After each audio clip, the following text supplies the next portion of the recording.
Hello, new subscribers. Thank you, subscribers, for following, liking our videos, supporting our channel. We appreciate you.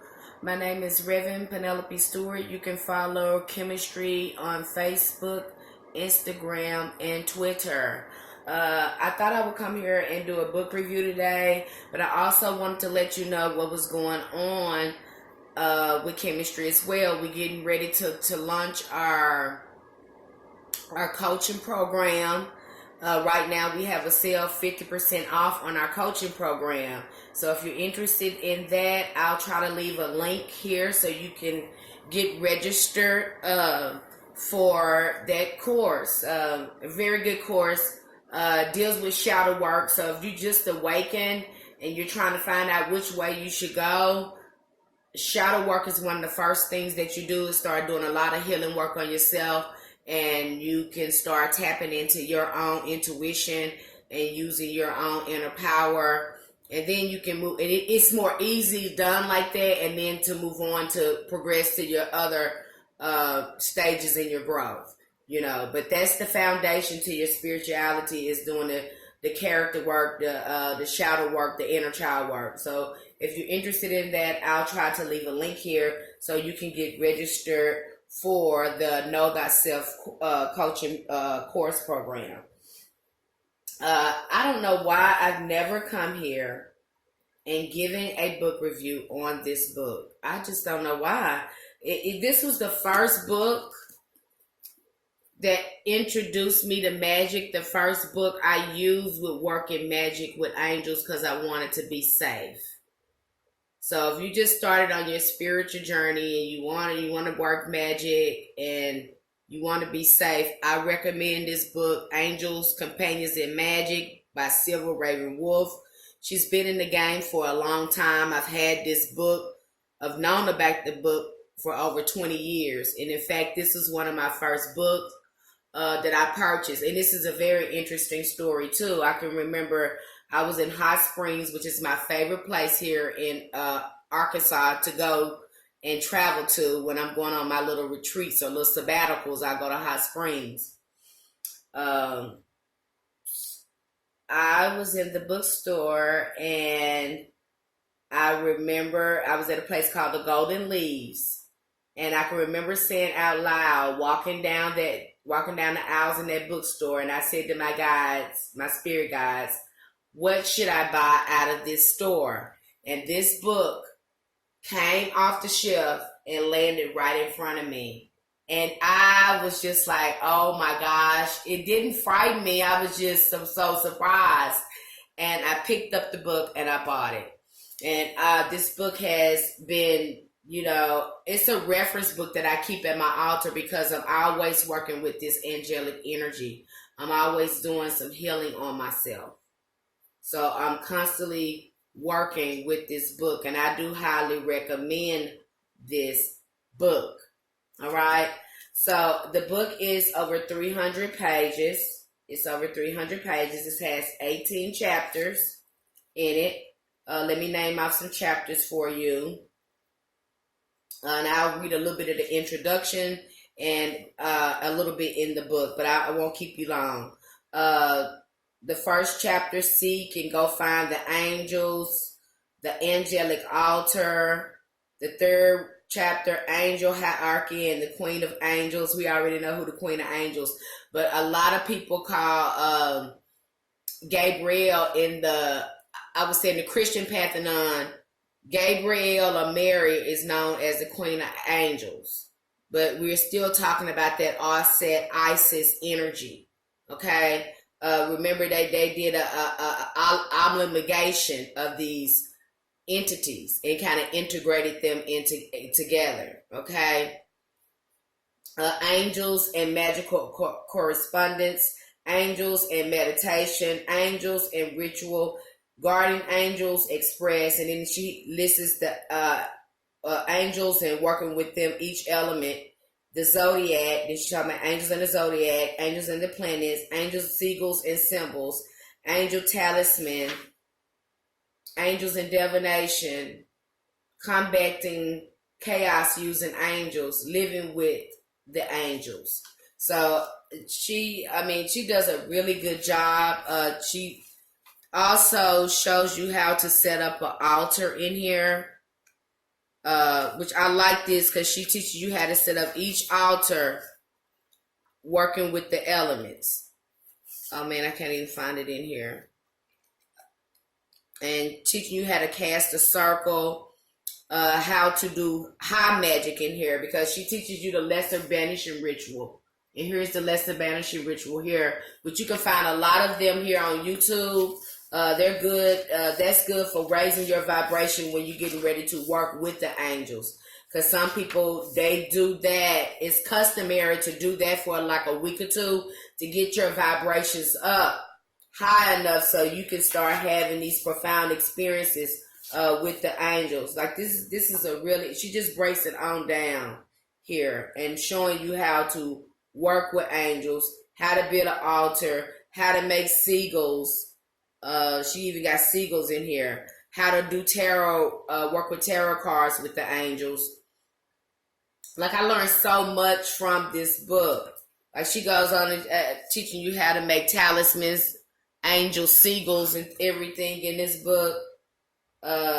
Something else interesting. Angel alphabet.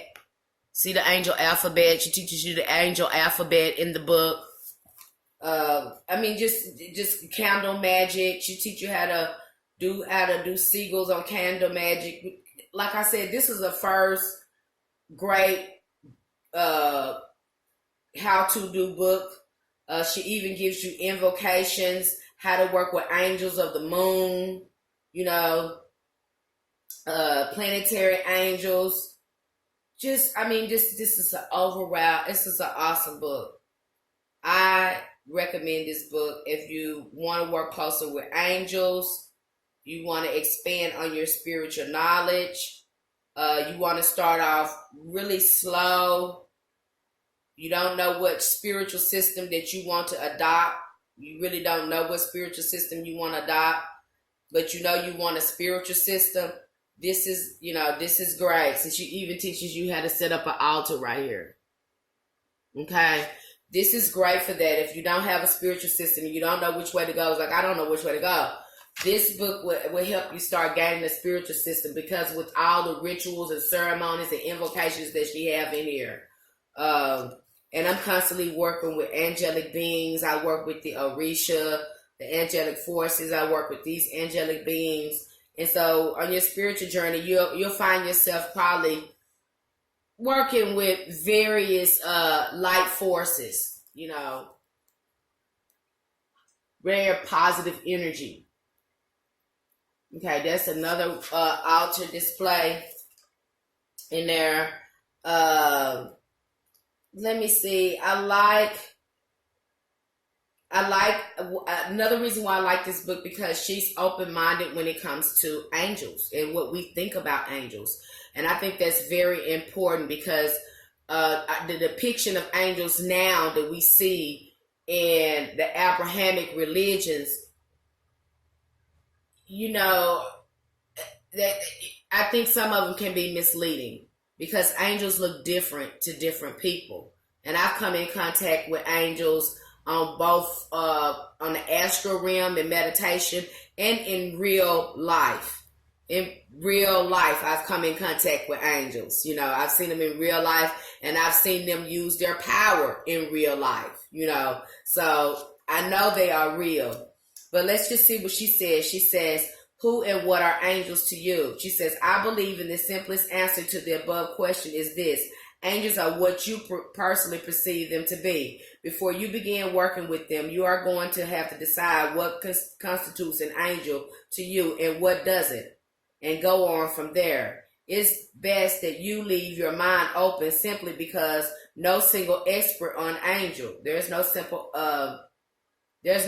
expert on angel to tell what they are like. When it comes right down to it, the historical writers on angels were no better than you, nor were they more gifted in sight, thought, or deed. They were human as you are, and with the same feelings, drives, intuition, hopes, and dreams. Those religious scholars told the world what they thought about angels. These are only their ideas. However, their perceptions do not have to be our perceptions, nor does the fact that they are now dead make their legends and lore any more valid when they were first set to pen to paper. I urge you to think for yourself. You are not a monk in a dusty cell whose only occupation is to record his visions and design truths that will satisfy the hierarchy of the church. You are not a scholar seated at a round table reinventing pagan lore to suit the needs of religious structure. You are free to believe as you choose. Your thoughts on angels today may require you to get rid of some of those old ideas stuffed in your head as a child. So get that mental trash can ready. It's okay to change your mind. It's perfectly acceptable to meet the angels on your own terms in a process of spiritual education. As you work through this book, your vision and thoughts on angels will change. You will reevaluate the patterns in your life. You will mold your beliefs to bring harmony into your personal space. You will work toward the spiritual attunement to make the most of your destiny. A trip to your local bookstore will show you that there are more books on encounters with angels than any other type of angel text currently sold. As this writing, one particular publishing company has least 10 angel books out, only 2 of which belong in the categories other than first and second person accounts of angelic experiences. Historical information runs a weak second and how-to books on distant third. Some of these books keep strictly to the Christian and Hebrew religious structures, while others are open-minded and represent a larger cross-section of believers trying their best not to focus on any system. Each author has a distinctive view on angels. None of them is incorrect because each is following his or her own intuition. Each author sees angels in a manner he or she best understands. Readers who share their stories will also understand these authors' books. Therefore, each text contributes to the fabric of the human learning. Rather than tell you what is right or wrong about angelic structure, let's cover some frequent asked questions. You might like to get out a notebook and jot down your insights as you read these questions. And so one of the first questions that I like that answers is what do you think that they look like? You know, she said, I believe angels are energy forms that can change at will, appearing in the state of being that is necessary to get the job done. I believe that too. I believe they could take any form that they want to. When working with human beings, well, I know that. When working with human beings, angels can appear as humans to keep from scaring us half to death. This means they may appear as a race of beings on our planet, male or female. You will see and visualize angels as you most need to see them. When you need to see them, for those people who work with archetypes, they may appear half animal, half human.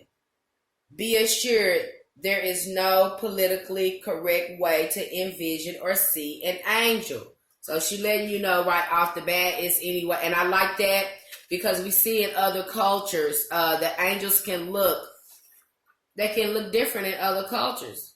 All right, we see that with the Anunnaki. We see that too with some of the angelic deities in Kemet. So they can look, like she said, working with archetypes, they might be half human. And you see that in Kemet, in some of the archetypes in Kemet. All right, I'm almost about to wrap this up. It was another one that I thought that was good. She says, can humans be angels, or are angels a species unto themselves? I think that's both. I think we can be both. Because like she said a little bit in this book, she talked about how ancestors go on to be our guardian angels too. They go on to be our angels. So I believe that a part of our spiritual evolution is to get to that state of angelic, to that angelic state. I don't know if that even makes sense. I don't have a word for it, but I believe the evolution of the spirit is to get to that state. Okay? And I think that's one reason why, too, that many of our ancestors are closer to us, especially our grandparents. So I believe that they're here, their transformation or their life goes on when they leave here is to keep evolving their spirit. And one of those ways is, one of those destinations is to get to that angelic refinement, to live in that state, if that makes sense to you. Says some people believe that certain humans are angels in training, while others subscribe to the idea that angels are created at the dawn of time as species unto themselves. I think it's both. Still, others believe that many of the pagan gods or archetypes were or are angelic beings and are neither human nor Lord spirit, but represent a portion of the gods and goddess. All right. So, again, I do recommend the book. Really good book. I have it for a reference. I'm constantly going back to it, using the angelic energy, tapping into those vibrations and frequencies, looking at some of the magic in the book. So really good book. I do recommend it. I don't know why I've never come here and did a review on this book. I don't know why. It's one of the first books I ran into. She's been in the game for a long time.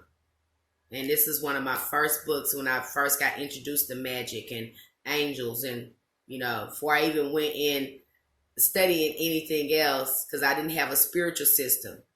And so this was my safest spiritual system that I started working with. All right. Thank you so much for being here with me today. I hope this video was insightful. I hope it was helpful. And you gained some knowledge behind it. Light and love. Namaste. Ashe, loved ones.